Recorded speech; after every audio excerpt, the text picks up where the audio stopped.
Tu yang awak takut nak jadi imam. Hak balik haji takut, hak balik umrah takut. Tu imam cuti bersalik. Isteri dia lah bersalik. Cuti 3 hari. Tak ada imam. Tengok pak mak baru balik pada umrah je. Imam ambil berkat. Dah batuk. Serta merta batuk.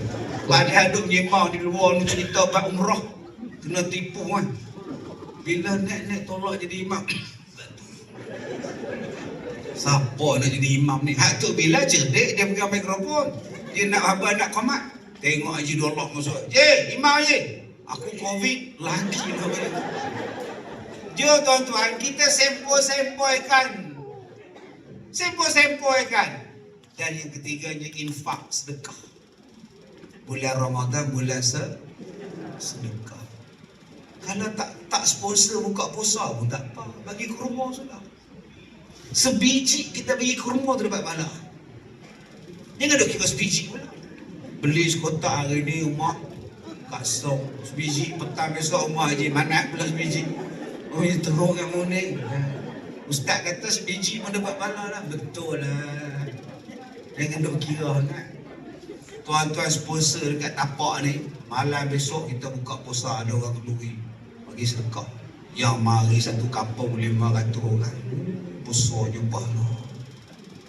Maknanya kita dapat 500 pahala puasa.